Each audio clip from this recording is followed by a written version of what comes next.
So how's it going?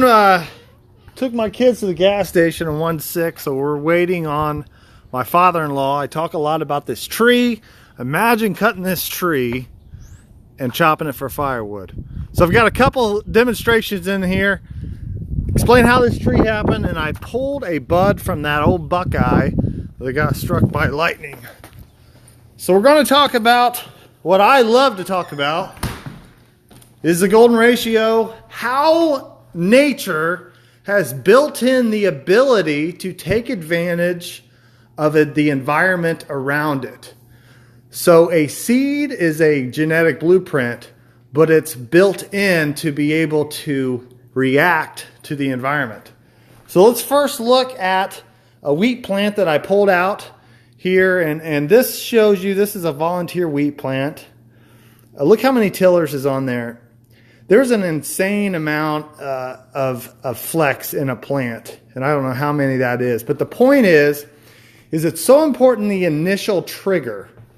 So this is the ability to make 50 or 100 wheat heads from a seed. It's got that ability. I've seen it before.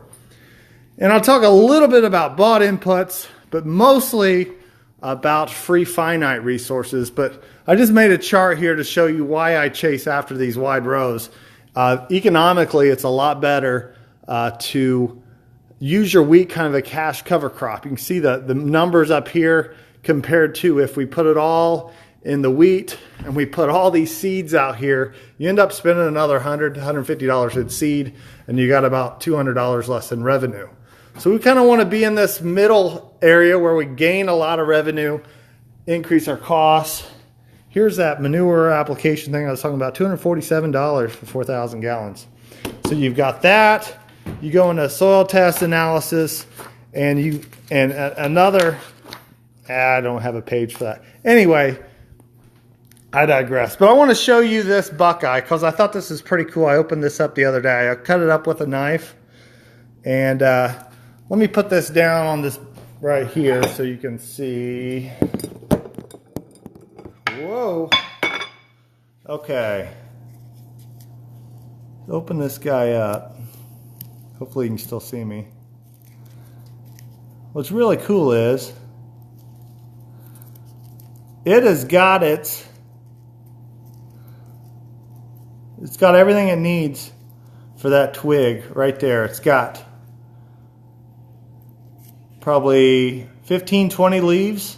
It's just like a fetus. And it's just like this bean plant. I don't know if you can see that. It smells like a buckeye. It's got all these leaves. Point is, if you look at a sunflower, it has built its seeds through evolution in this phi pattern. So it can react to the amount of water, sunshine, and nutrients that it gets and change its speed. If you look at a storm system, it can be a 1008 millibar low that's kind of weak, or like you're seeing in the Great Plains, it bombs out at 974. It's the same symmetric shape. It has to breathe, it has to spin, and it's just its own entity like this or like this. So the question, what boggles my mind is people, they'll observe like a bean plant and they'll say, I have this many pods. Why don't you figure out how to make the whole field that way? And that's what I've been really interested in, is how do we kind of trigger initially the plant to grow in a way like this, so then it can take advantage of the trigger throughout. So you've got to look at all these things. If we widen and lower this, each plant is going to get more sun. And then I think a big reason why we were 108 bushel soybeans is we equilibriumed out the moisture. So the problem is not that in here we get 3 to 4 or 5 inches of rain every month, but we've got no pan evaporation, we've got no uptake. So we come into the spring extremely wet. So what we're doing is we're waiting for it to not rain for 5 or 7 days, for it to be dry just on the top inch to get our equipment across. You might get that window done, but then you're going to get another 2, 3, 4 inch rain. You might get 5 of them.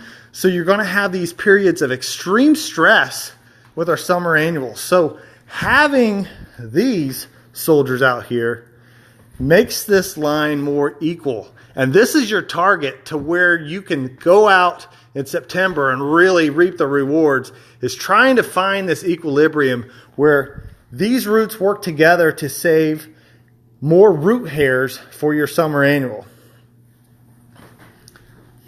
See what I'm saying there? So thinking about that golden ratio, looking at that shape, I'm trying to basically make 2 golden ratios through the course of the year. So that wheat field, this same wheat field I'm out, and this is what happens once we get some heat. And you can see why we widen those rows. There's not so much light down here for the soybean. So we increase this about 12 inches for the solar corridor to get enough light and to get our soybeans right in here so they can feed off this energy right here in the center.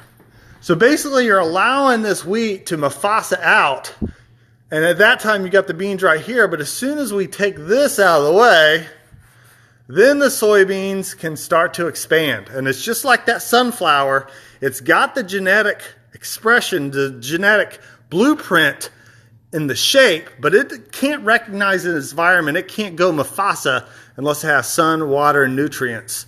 So allowing each seed to do this, in the end, lowers the bought inputs by taking advantage of the free inputs. All right. Thanks for watching.